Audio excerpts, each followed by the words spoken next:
दोस्तों 5G तो आपको इतना पता ही होगा कि 5G आने से डेटा प्लान जो है आपके इंटरनेट की स्पीड जो है वो बढ़ जाएगी और ये अपग्रेडेशन है आपको 4G से ऊपर का। 3G था पहले, फिर 4G हुआ और फिर अब ये 5th जनरेशन आपको आने वाला है इंडिया के अंदर भी। लेकिन 5G की बस इतनी ही कहानी नहीं है, 5G के पीछे बहुत सारी कहानी है। इसके पीछे 5G फेक 5G भी आता है और बहुत सारी जानकारी आपको इस वीडियो में मिलने जा रही है। और मैंने फिर से वही कोशिश की है पेन पेपर मोड वाली, ताकि आपको बेहतर समझ में आ जाए, क्योंकि मुझे लगता है कि ये तरीका सबसे बेहतर होता है कि आपके दिमाग में कुछ भी आप उसे बेहतर तरीके से समझ पाएं। हालांकि आपका इस पे क्या कहना है आप वो नीचे मुझे कमेंट करके बता सकते हैं। तो इस वीडियो को शुरू करते हैं, लेकिन वीडियो शुरू करने से पहले ये बताइए कि आप कैसे हैं, और अगर आप इस चैनल पे पहली बार आए हैं तो इस चैनल को सब्सक्राइब कर लीजिए, साथ ही आप बेल आइकन को दबा लीजिए ताकि आप तक नोटिफिकेशन पहुंच सके सबसे पहले।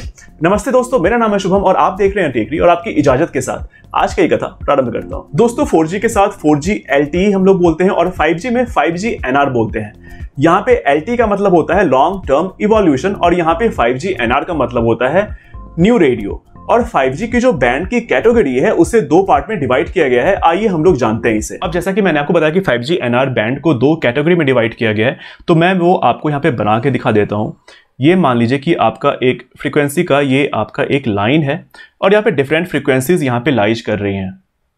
अब आप यहाँ पे समझ ले कि ये आपका जो इधर का एरिया है वो FR1 है, यानी कि फ्रीक्वेंसी रेंज 1 है, और इधर का एरिया वो आपको FR2 है, यानी कि फ्रीक्वेंसी रेंज 2 है। और फ्रीक्वेंसी रेंज 1 का, और आप यहाँ पे इसे ऐसे नहीं, इसे ऐसे डिवाइड कर लेते हैं, क्योंकि यहाँ पे जो FR1 का रेंज जो होगा 410 मेगाहर्ट्ज से 7.1 गीगाहर्ट्ज का मिलेगा आपको। लेकिन 7.1 गीगाहर्ट्ज जो मिला हुआ है आपको, ये आपको थ्योरेटिकल है। अगर बात कर ले प्रैक्टिकल 5G की, तो यहाँ पे आपको कोई भी 5G जो है वो आपको FR1 के अंदर लेस देन 6 गीगाहर्ट्ज का देखने को मिलेगा। और इसीलिए अगर कोई 5G आपके एरिया में FR1 के अंदर है तो उसे सब 6 कैटेगरी का भी बोला जाता है, जो कि आपने कहीं पे देखा होगा या फिर आप आने वाले समय में इसे देखेंगे। अब यहाँ पे क्या होता है कि यहाँ पे FR1 भी जो है यहाँ पे दो पार्ट में डिवाइड होता है। एक आपको यहाँ पे लो बैंड होता है और एक यहाँ पे आपको मिड बैंड होता है।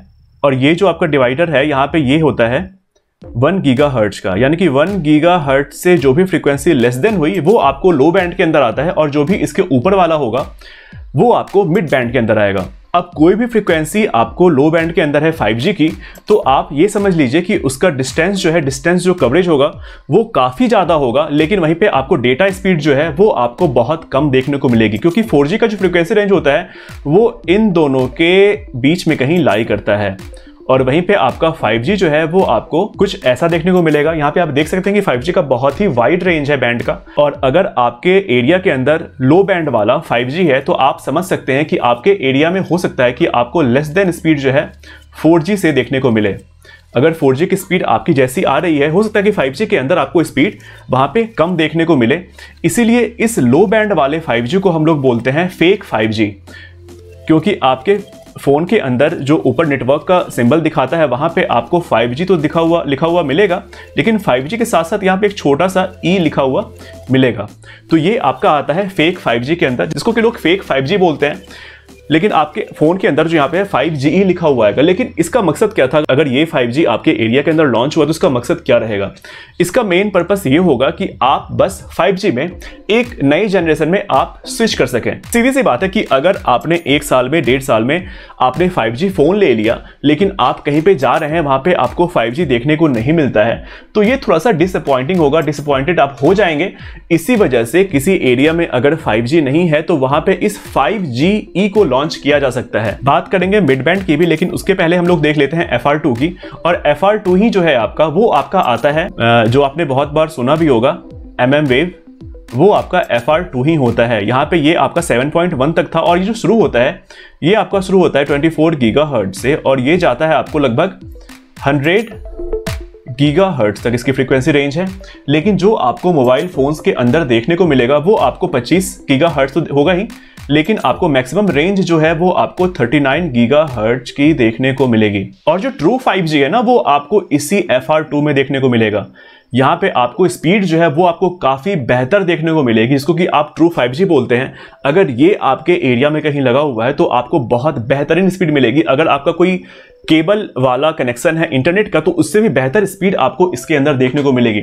लेकिन यहाँ पे प्रॉब्लम ये आती है क्योंकि यहाँ पे फ्रीक्वेंसी आपको बहुत ज़्यादा हाई है, तो यहाँ पे इसका रेंज जो है, ये डिस्टेंस इसका कवर करता है, वो आपको बहुत कम हो जाएगा। मतलब आप अंदाजा लगा लीजिए कि इसका कवरेज जो होगा, रेंज, वो आपको 1500 फीट के आसपास होगा, जो कि काफ़ी कम है। और दूसरी बात ये कि ये इसकी पेनिट्रेशन पावर भी बहुत ज़्यादा नहीं होती है। अगर कोई वॉल आ गया सामने, कोई पेड़ आ गया सामने, या फिर ऐसा बोला जाता है कि अगर आपने फ़ोन के आगे अपना हाथ भी रख लिया तो यहाँ पे आपको सिग्नल ड्रॉप देखने को मिलेगा।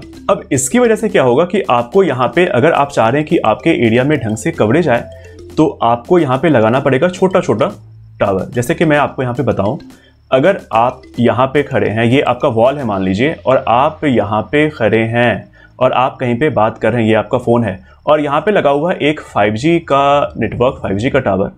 लेकिन यहाँ पे लेकिन यहाँ पे क्या हो रहा है कि ये जब सिग्नल दे रहा है तो ये आपका ब्लॉक हो जा रहा है इस वॉल की वजह से। लेकिन आप चाहते हैं कि इस आदमी तक, मतलब आप तक सिग्नल पहुंच जाए, तो आपको यहाँ पे एक छोटा सा पिकोसेल टाइप का कुछ भी लगाना पड़ेगा, ताकि ये जो नेटवर्क है इसका, ये जो यहाँ से सिग्नल आ रहा है, ये पहले इस पे जाए और यहाँ से ये आप तक पहुँच पाए। और दूसरी बात ये, क्योंकि ये कुछ ज़्यादा एक्सपेंसिव हो जाएगा, क्योंकि किसी ऐसे एरिया में अगर टावर लगा हुआ है जहाँ पे कि बहुत कम लोग रहते हैं और वहाँ पे इतने सारे पिकोसेल्स को लगाना, जाहिर सी बात है कि काफ़ी ज़्यादा एक्सपेंसिव होगा कंपनीज के लिए। तो ये वहाँ पे फ़िलहाल अभी लगाया जाएगा जो कि काफ़ी पॉपुलेटेड एरिया है, या फिर कोई भी डेंस अर्बन एरिया है, या फिर कोई स्टेडियम है जहाँ पे कि बहुत सारे दर्शक जो है वो किसी गेम को देखने आते हैं। और उसकी वजह ये होगी कि यहाँ पे आपको अगर 5G लगा हुआ है, ट्रू 5G लगा हुआ है, और क्योंकि यहाँ पे आपको 5G की जो है वो बहुत ज़्यादा वाइड रेंज है बैंड की, इसलिए आपको किसी भी 5G फ़ोन में इंटरनेट को लेके बहुत ज़्यादा आपको कॉम्प्रोमाइज़ नहीं करना पड़ेगा, जैसे कि आपको अभी 4G के अंदर देखने को मिलता है कि आप अगर किसी डेंसली पॉपुलेटेड एरिया में चले जाते हैं तो आपकी स्पीड जो है वो 4G की वो ड्रॉप हो जाती है थोड़ी सी। अब बात कर लेते हैं मिड बैंड की। तो आपने देखा कि यहाँ पे क्या हो रहा है कि फ्रीक्वेंसी बहुत ज़्यादा थी, डिस्टेंस बहुत कम ट्रेवल हो रहा था। लो बैंड में क्या हो रहा था कि फ्रीक्वेंसी कम थी, डिस्टेंस जो ट्रेवल कर रहा था सिग्नल वो काफ़ी ज़्यादा था, लेकिन डेटा स्पीड जो थी नेट की वो यहाँ पे कम थी। तो एक जाहिर सी बात आप यहाँ पे समझ भी पा रहे होंगे कि जो यहाँ पे लो बैंड था और एक यहाँ पे जो हाई बैंड है, तो सबसे बेहतर स्पॉट जो है, सबसे स्वीट स्पॉट जो है वो आपको यहाँ पे मिड रेंज में देखने को मिलेगा। और अभी के समय में जो भी 5G लग रहा है वो आपको बड़े बड़े शहरों में वो आपको मिड रेंज के अंदर ही लग रहा है, और हो सकता है कि इंडिया के अंदर भी आपको जो भी मेट्रो सिटीज हैं वहां पे आपको मिड रेंज के अंदर ही 5G आपको देखने को मिले, क्योंकि यहाँ पे आपका जो डिस्टेंस है, सिग्नल का ट्रैवलिंग डिस्टेंस, वो भी बैलेंस्ड है, और जो नेट की स्पीड है वो भी आपको यहाँ पे बेहतर मिल जाती है।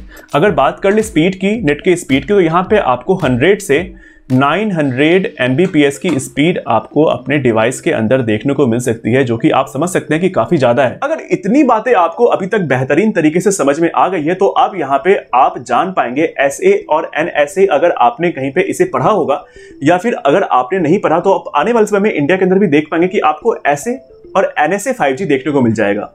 अगर बात कर ले NSA की, तो यहाँ पे होता है ये नॉन स्टैंड अलोन। इसका मतलब ये है कि जो भी 5G अपग्रेडेशन है वो आपको 4G टावर के ऊपर ही कर दिया जाएगा, यानी कि 4G का जो बेस स्टेशन है उसके ऊपर ही 5G को अपग्रेड कर दिया जाएगा यहाँ पे। लेकिन बैकएंड में जो है वो आपको 4G ही देखने को मिलेगा। और NSA का मेन पर्पस ये होगा कि कम समय में आपको 5G मिल पाए, क्योंकि हर जगह पे एक नया टावर खड़ा कर पाना 5G के लिए तुरंत के तुरंत इंडिया के अंदर भी पॉसिबल नहीं है। और वहीं पे बात कर ले अगर स्टैंड अलोन की, तो यहाँ पे इसका मतलब होता है कि एक बेस स्टेशन, जिसे कि आप टावर भी बोलते हैं, उसे पूरी तरह से नया तैयार करना 5G के लिए, ये होता है आपका स्टैंड अलोन। और यहाँ पे आपको 5G ऐसे के अंदर आपको बैकएंड में भी आपको 5G नेटवर्क देखने को मिलता है। अगर मैं आपको थोड़ा सा और आसान शब्दों में समझाऊं तो आप ऐसे समझ ले कि NSA जो हुआ वो आपके पुराने कंप्यूटर के अंदर एक अगर हार्ड डिस्क लगा हुआ है तो उसे आपने हार्ड डिस्क निकाला और उसके अंदर आपने लगा दिया SSD, ताकि आपके पुराने लैपटॉप या फिर पुराने PC की स्पीड वो थोड़ी सी इंप्रूव हो जाए।